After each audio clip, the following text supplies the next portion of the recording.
Very good. Right, so welcome to the second Lunch and Learn of April 2026. This is quite an interesting topic because there's been so much change in this space thanks to AI in the last 18 months in particular. And it just really is becoming a very important part for businesses to consider for themselves. So we're going to be talking about local SEO and GEO today, which is really focusing on boosting visibility in your communities. Now, to give you an idea, I recently was a bit like, oh, well, who are the best business owners of Somerset West for me to connect with? Like, who would be the most impactful businesses to have conversations with? And I decided to ask Rock this question. There's my assistant. She takes notes. And one business owner that I knew came up on that list. And I know about 60 to 70 business owners in the Helderberg Basin. So to me, that was quite interesting. And a lot of people's, our consumer behavior has changed. We're now using the likes of ChatGPT, Grok, Claude, whoever, to answer questions on our behalf rather than jumping onto Google. And at the same time, Google's integrating Gemini really nicely into what they're doing. And we still need to make sure that our websites are written in such a way that they'd be able to rank us with new search results. So there's some interesting questions to see how this all works together. But by the end of lunch today, you're going to know why your local visibility matters more than ever now in 2026. What is the difference between SEO and GEO, or even AEO, as some people are calling it? So you might have heard those two phrases, and I'll explain a little bit more about what they are. The core pillars of your local SEO, how to master GEO for AI-driven discovery, integrating your strategies to boost community visibility, and measuring success and common pitfalls. At the end of these sessions, we open up a Q&A. If you've got any marketing questions about your business related to today's topic or not, you're more than welcome to ask, and we can have a good chat about them.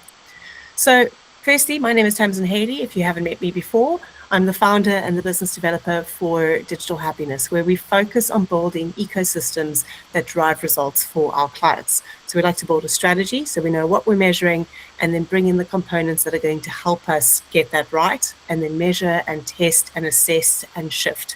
And there's a lot of shift happening at the moment, thank you to AI. So this is the first time we're looking at it from a search engine optimization point of view. We've been dealing with a lot of social media issues, and it's actually quite nice to do something slightly different. So why does this matter even more now in 2026? There are 76% of near-me searches which lead to store visits within 24 hours. Typically, people are going to Google when they need a solution right now. They're the 3% of our seeking an answer right this moment of our entire audience. So it's a very small percentage, but it's a very powerful percentage because they're likely to make a decision based off of the research that they find online. Maybe they need one or two references or good stories, either from referrals or friends and family still, but this is how they are finding you potentially and your businesses. Also, it might be how they're finding your competitors. So that's why we just need to think about how it is that we're showing up in these spaces and what could we do next. What could we do? What kind of questions could you be asking a service provider? What could you be asking a team member? Those are the kind of things I want to leave you with today as well. We've also changed how we're searching. We're jumping into AI generative engines to give us answers rather than just using Google the way that we used to, or even Facebook, Instagram, or TikTok for that matter, because they are also used for search and problem solving. Technically, YouTube is still the biggest search engine in the world rather than Google, because a lot of people love to interact with videos. And what's lovely about these AI engines that we now have is they are also ranking the content on YouTube if it's keyworded properly. So SEO comes into play in a lot of areas when it comes to your digital marketing. Now, zero-click searches are rising, and this is because of Gemini sitting there in the space where it just gives you a summary, maybe gives you some options, and then you can make a decision from there. And local customers are showing higher intent and faster conversions and stronger loyalty going forward. There is a little bit of questions that we start asking ourselves, I think, around the digital space and the cannon fodder that we are seeing thanks to the increase of AI-generated content. And people want to know who's around them and who can really assist them in whatever issue it is they have in life. So our competition is also currently fiercer because AI is making it so easy for people to take their information onto the internet and start creating their own content, but we're losing a level of humanization, which is a big problem. So businesses need to really be focusing on how they're communicating and how they're making it personal and still keeping that human touch, even if we are using AI to help speed up the time or get us through creative blocks, which is great. There's places for the tools, it's just making sure that we're using them in the correct spaces in your marketing. All right, so what is the difference and why does it matter is the good question here. Now, your local SEO is focusing in on your geography around your business. Now, not everybody has a physical location, but they might have specific groups of people or nationalities that they want to work with. So if you're looking to work with people online, but only South Africans as an example, that's very different than an approach you would take to focus into an English or an American market. So we want to make sure that whatever it is that you're looking to offer to people, you're creating localized SEO for that. And if you are, so we work internationally, we should be looking at South African SEO, we should be looking at a separate set of UK SEO and any other country that we are working in if we want to be getting more clients in those spaces. So that in itself is a strategy to go and say, right, how can we consolidate in this area first and then move on to the next and on to the next? Because the SEO that works for South Africa does not work as well, or does not work the same as it would for London, for argument's sake. We've actually got to go and localize it. And it's those what's near me searches that we're trying to catch when we are doing that. Now, GEO stands for Generative Engine Optimization. And this is ChatGPT, Claude, Grok, Copilot, whoever else it might be. And it's really optimizing around how people are asking questions and how those bots will then go and rank that information and put it in front of them. Keeping in mind it summarizes and it presents it slightly differently based on the questions that people are asking, but it's important that we're going, how could this be searchable when people are searching for me? Now, you may have also heard of AEO, so this is Answer Engine Optimization. It's the same as GEO, it's talking to these bots, but different people are using different acronyms. I think it's just good to mention both. Now, a good approach, especially for small, medium businesses, if SEO is the first thing if this is the first time you're considering SEO, but even for larger businesses, I believe, is to work smarter, not harder.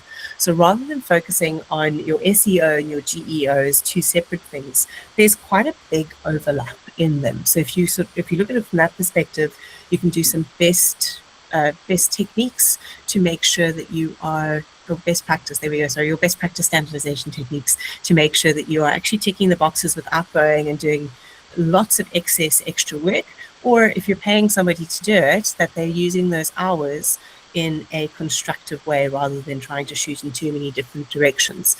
And we're going to look at how that can be achieved today as well. So when it comes to local SEO, there's a couple of core pillars. Your Google business profile is a fantastic way to set down one of those main ones, because you're going to see businesses as a searcher that are close to you. Or if you're searching, like sitting here in Gordons Bay, I might be searching for something in Cape Town, and then the Cape Town options will come up in front of me. Again, this is easier said than done, but you can have a Google business listing without having an address. You can choose not to show it. And you can also then say, I want this to show in which locations. So something to consider if you don't have this set up. If you do have it set up, it might be time just to go and have a look at it and see how it can be optimized and localized for your company, especially if you don't have that physical location. So here's a couple of things you can do. Claim or verify it if you don't already have it. Make sure your profile is complete as well. If you do already have it, you'll see when you're looking at it as a consumer view, you've got a nice little sort of like icon at the top showing you how strong your profile is. You want it green, you want it strong, because Google's then also going to show it to more people, which is important. So whatever you can do to increase the quality of that page is something you can help with.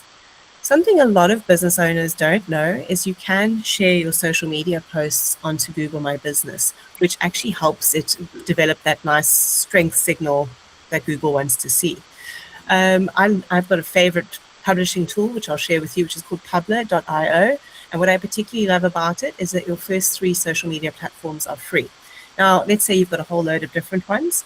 You could be scheduling your Facebook and Instagram posts through Meta, and then you could load your Google My Business, maybe LinkedIn, and I don't know, maybe X, let's say for argument's sake, onto Publer and still have a free service and a quite a functional tool as well. And exactly that, you can then say, well, put out a post every 3 days at the same cadence you're putting it out on social media. Why is that important for Google My Business? You're teaching Google that this business is still in business, so it's a viable option. And if your competitors aren't doing the same, it then moves you up in the what they call the optimization score or the quality score, which is what you want at the end of the day. And then when you get reviews, respond to them. Even if it's thank you so much for taking the time to leave the review. You can personalize that a little bit, but that also helps make sure that that is performing to its best ability. So NAP consistency, making sure that your name, address, and your phone number are absolutely 100% consistent. This gets interesting when you're looking at a multi-location business or a franchise and you've got a lot of different details going on. So you want to actually make sure your naming conventions are nice and clear. They don't cause confusion.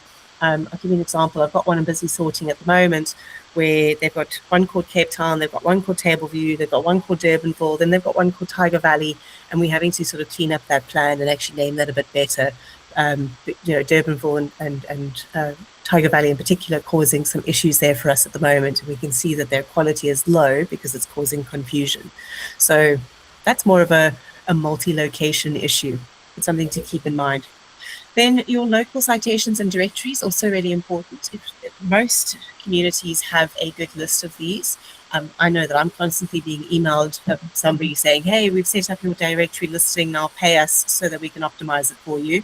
But there are some beneficial ones that you could align with to make sure that you're getting out there and creating a bit of a space where people find you like these listings. So chambers of commerce, any local news, if you are writing articles, a place like this community could be really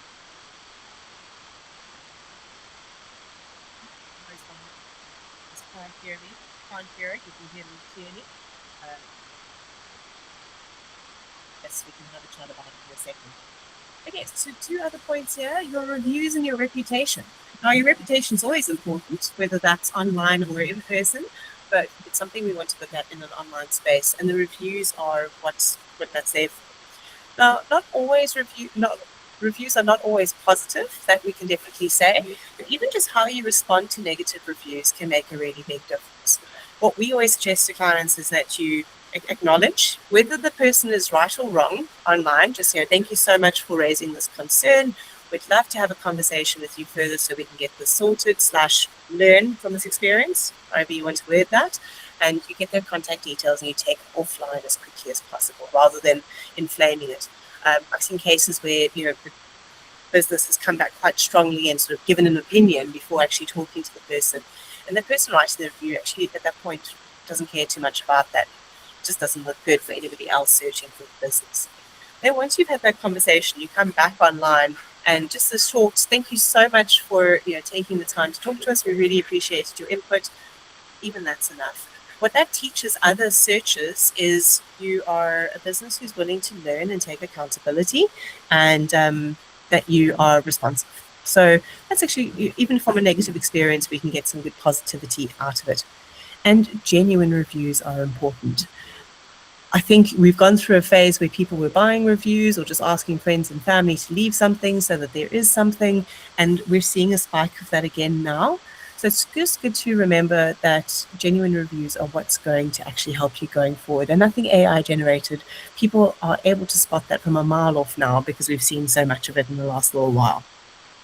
And then your on-page and your technical local signals as well. So on your website itself, having location-specific pages. If you want to be talking about doing work in Constantia, Fishhook, Joburg, Pretoria, whatever it might be, make sure that's mentioned on your website. And either that they get their own dedicated pages, and that would be amazing best practice for search ranking, but it's not necessarily the most user-friendly. But having enough time for it on your website is important. And your mobile readiness is really, really important. It's been like this for the last 15 to 16 years already, but it is a conversation that we're still needing to have with business owners. And in South Africa, we do have a majority of people searching mobile first rather than desktop and tablet. So it's something we need to keep in mind. One thing we've also seen, and I want to mention this, is just, load speed in particular. There's a lot of fancy animations going on websites at the moment, and they look lovely, but they do slow your load speed down, which then impacts your user experience. And people can end up leaving your website before they've even really engaged with your content. And that we want to avoid. So lessen those load speeds and make sure that they are getting up as quickly as possible. People are rushed. There's a lot on everyone's plates. The to-do lists are long. They want an answer quickly. Even if they tend to be the kind of decision maker that needs a lot of information, they're going to leave if they can't get it easily. So anything we can do to help lessen the frustration is good. So a couple of ranking factors for local SEO that you can keep in mind for this year is the proximity to your searcher is important. So how can you localize that? For a brick and mortar store, that gets a little bit easier, but if you're working like us, we work completely remotely. It doesn't really matter who we engage with, so long as we can talk to them either online or in person, we can work with them. So our challenge is how do we get in front of those people in the different communities that we want with them? I will take some questions at the end, so thank you for popping that in there. Then what is your relevance? You've got to make sure that whatever you are calling yourself is what people are actually searching for. I'll give you an example. We had a client who, when we started working with them, they're a group of engineers, absolutely lovely, but very, very technical. So everything that they create has a technical term attached to it. And they were talking about wanting to sell their universal truck loaders. Now, before asking them further questions, I had no idea what that meant. Couple of, a bit of a conversation. Turned out that that is a skip bin in the trailer that it goes on, so that you can, hook it up to your bakkie and actually run a little business. Showed them that the technical term was not getting any search results. Showed them that skip bin truck, skip bin trailer, skip bin was getting better search results. So that's where you need to focus in on, is what is my customer actually searching for? It's not normally a problem, but if you've got something a little bit more niche, that's something just to consider and make sure that you are using the right terminology.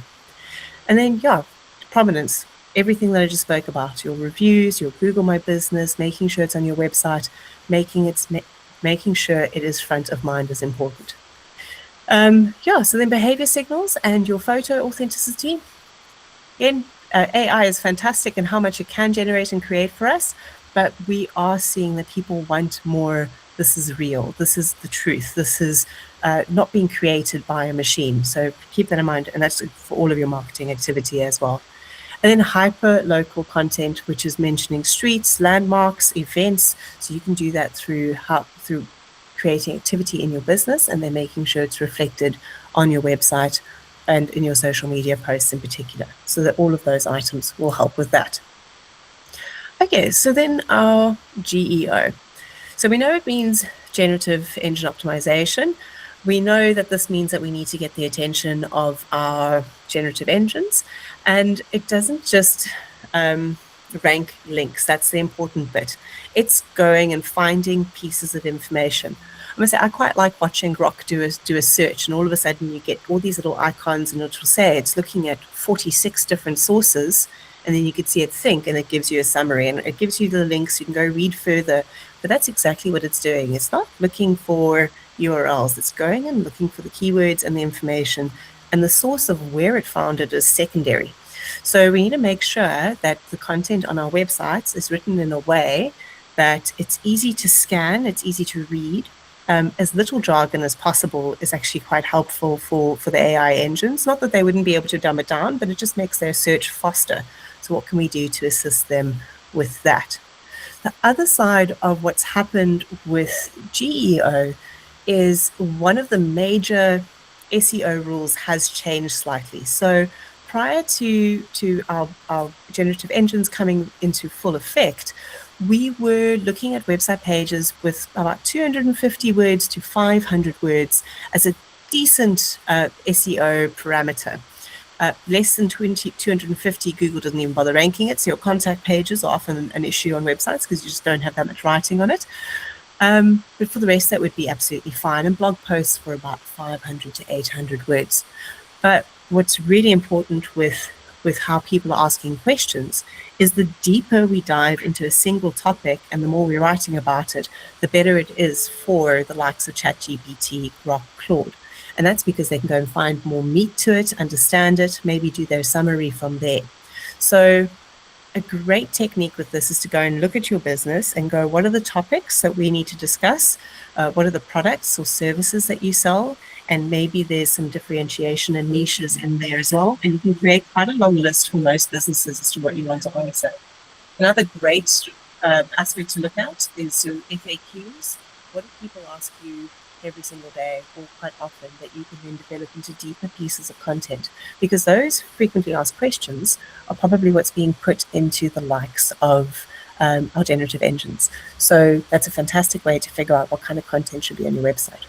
And if you don't know where to put it, a blog roll is a nice, easy place to put it. So all of these longer form articles can go there. Teaches Google that your business is open for business and you're not having to try and house it on your more structural pages on the website. And that's not, so that's, like I said, articles, but you can also then have a FAQ space. And sometimes you'll go into an FAQ space on a website and you'll see sort of one-line answers. Give it a little bit more meat than that. These engines are looking for depth. And you'll see that if you ask ChatGPT a question, it doesn't just say, the sky's blue. It will go and explain to you why the sky is blue and how you might be perceiving it in that way. So that's how they're booked, is to get quite a bit of information.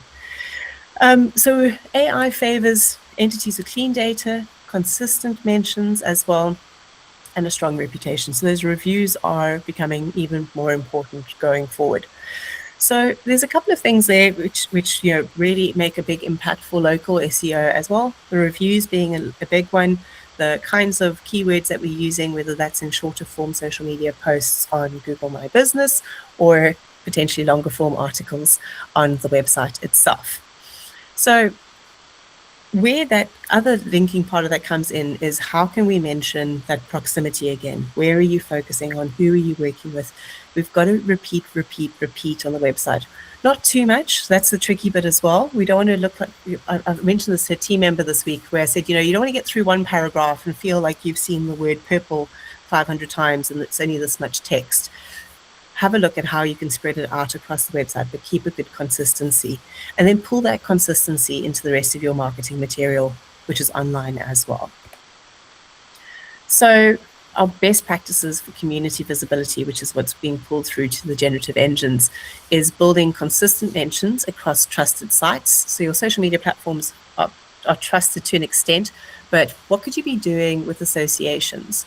What kind of sponsorships could you be doing into your local community? So social responsibility is coming into play in a large way as well. Local news, maybe there's a bit of PR that you could look at doing. Is there an angle? Is there a story? Could you start working with the likes of something like this community or other blog sites or other news sites to get more pieces out there as well to build more trust around your business? And then have lovely structured content. So a little bit like they used to teach us in school, right? When you wrote an essay, what is your heading? What is your introduction? What is your body? How have you finished it off? Those basic writing principles can make for very good articles which assist SEO. And what both Google and these engines now love as well, and Google's always loved these, as we say, most SEO practices that are coming through are still, time approved. Things like tables. What kind of information can you break down into a table? What can you break into a bullet point list? What could you break into something, have a couple of icons and then explain the icons? Anything that's easy to read makes a big difference when it comes to your SEO. And then, your in-depth pages answering questions. So here's a nice example, your best service in a specific area, and then go into detail. One of the most competitive businesses I know here in the Helderberg Basin is actually plumbers. The Google cost per click is absolutely astronomical. But if you ended up writing a couple of blogs explaining how to, find a leak, how to find a block, when to do maintenance as an example, it would be fantastic content on your website, and it would be deep into those specific topics as well. So reviews, social proof, I've mentioned this quite a bit, so I'm not going to go into too much more detail, but get those reviews and ask people.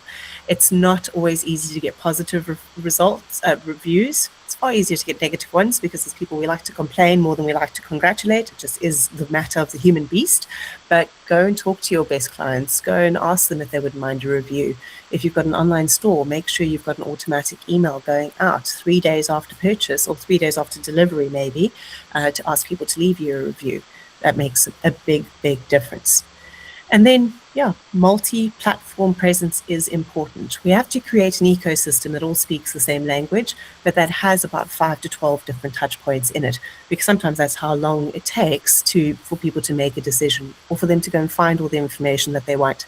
So it's a good mix of your website, social media, some directories, and then making sure that your generative engines are going to catch you as well is a nice way to do it.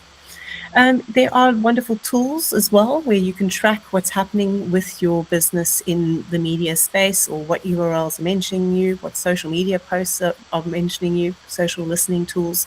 So that's quite a nice way if you want to get a collective snapshot of what it is that you're driving as far as your SEO is concerned. So having a look at how we can combine it just to make sure I haven't missed any steps.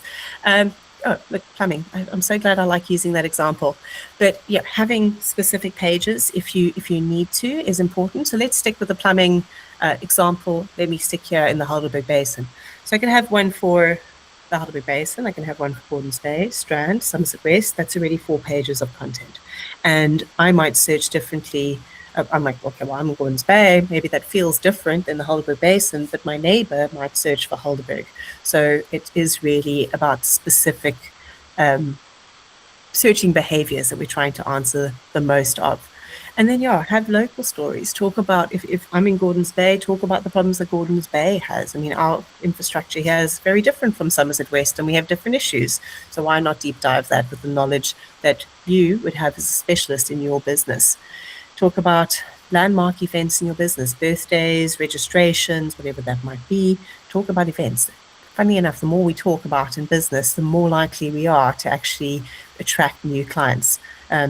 If you are interested in anything about that, have a look at Daniel Priestley's Oversubscribed. He explains it really beautifully and how you can do that and get some authentic connections and ROI out of it as well.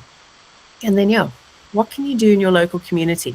So that one Somerset West business owner that I mentioned that came up in that ChatGPT or Grok search result that I did is super involved in so many different local events. They're an accountant, but it was able to pick up, well, there's a whole load of school events that have been sponsored, Rotary events, was involved with a couple of healthcare drives, NGOs, and people do want to see that happening, more so the younger generations. So, thinking about future-proofing your business as well. How are we attracting more millennials? I mean, they are key decision makers at the moment in a lot of different steps, but Gen Z as well. And how are we getting ready for alpha as well?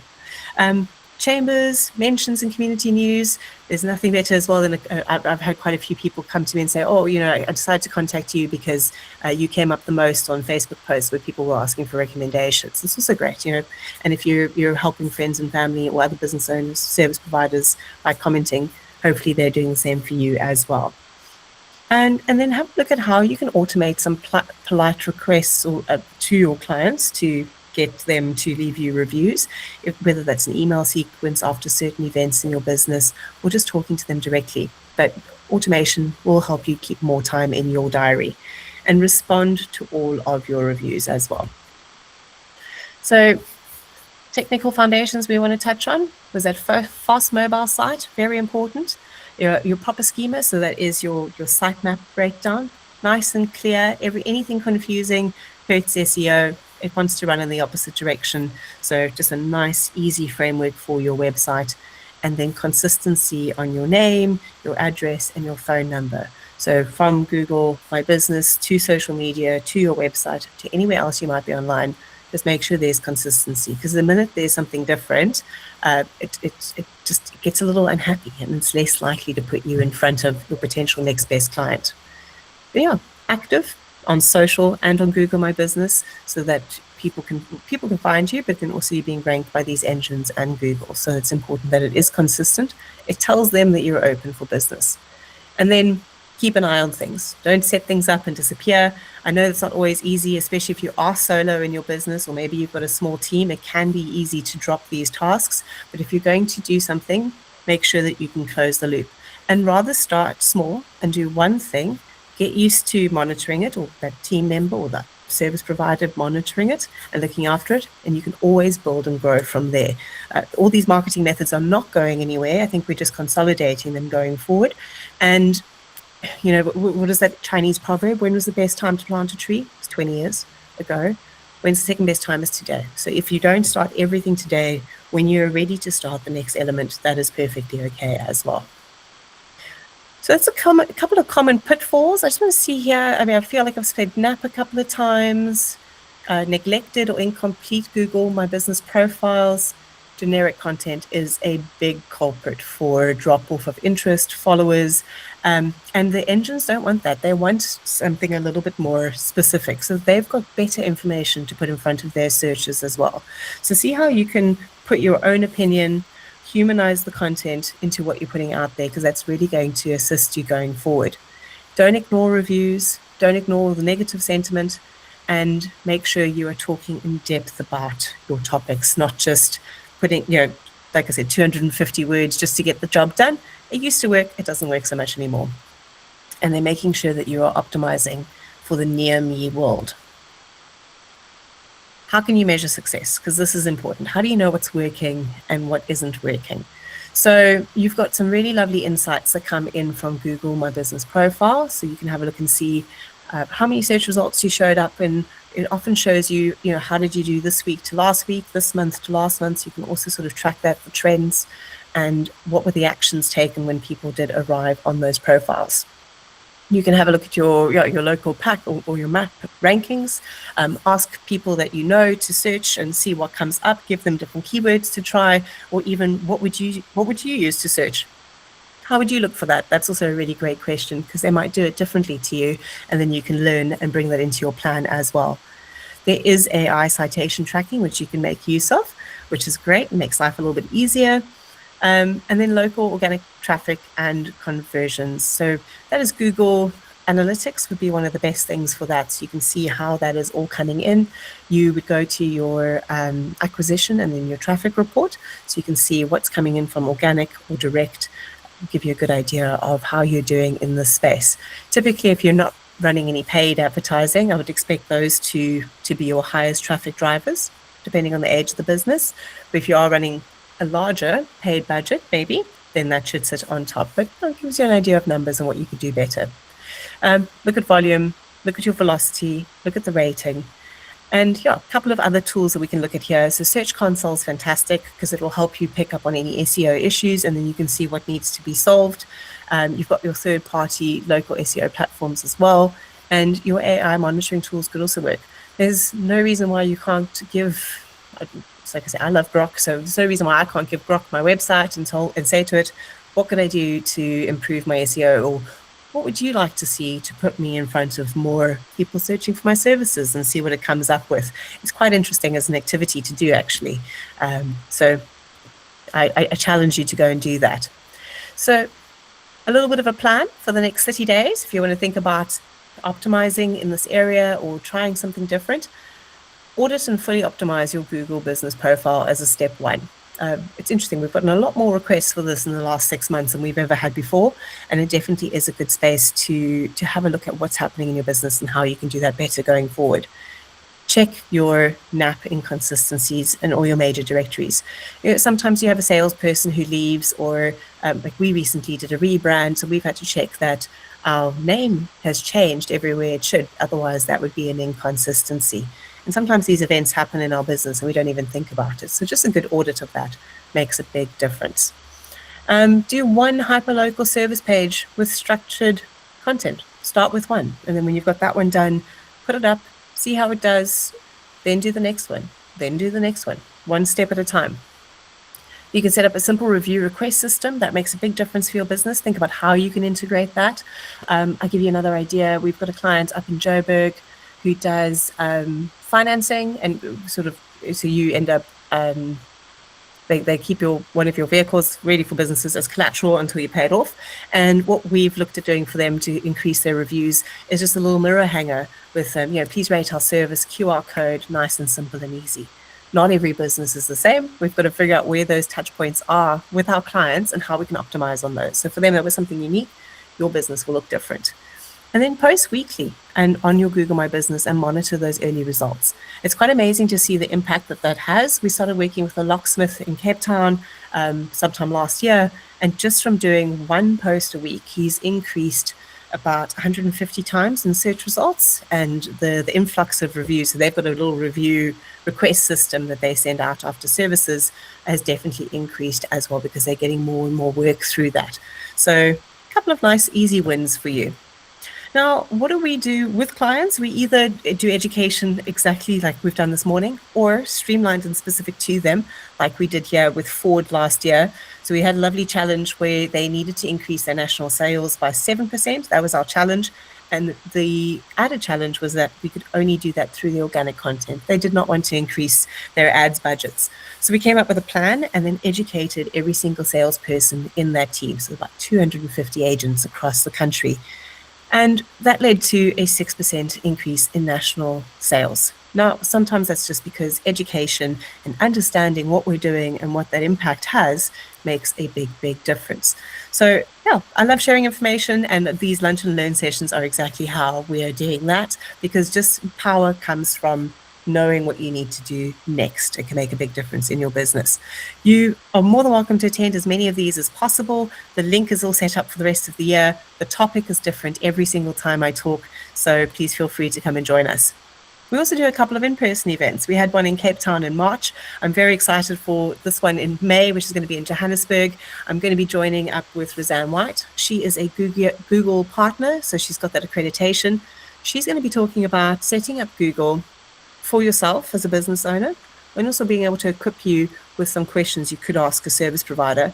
And I'm going to be covering the 3 types of campaigns that I think every business owner or marketing manager should know how to set up themselves to drive results for their business. I'll touch on the rest of them because there's so many other campaigns you can do, but we see the combination of these 3 make a big difference for the businesses that we work with. The event is available on Cricut. I know a lot of people that in my ecosystem are based here in Cape Town, but if you're seeing this and you're going to be in Joburg on that date, it would be fantastic to have you there. We've got some more workshops coming up later this year as well. And the March workshops that I set up with Annual Fulwe on storytelling, we've decided that we're going to be doing another 2 this year as well. One in June and one in September. So I will be sharing those dates out through our newsletter database very, very soon. We're just confirming a few last details. Also very excited about this, where I'm pulling together a group marketing coaching environment. This is really focused for smaller businesses that are maybe not ready to outsource or hire somebody to assist them, but we'll set them on the path to getting somewhere with their marketing and not just shooting in the dark. So it starts off with a one-on-one session with me, defining that strategy which will work for their business, and then into a group coaching environment where I will be able to help hold them accountable to which tasks they're doing in every 2-week sort of timing, well, brackets, sorry, that's the word I wanted there. And also very similar to the Q&A section we'll have at the end of this chat now, an ability to let me know where they're getting stuck, what kind of information they need, and we can continue building their plan.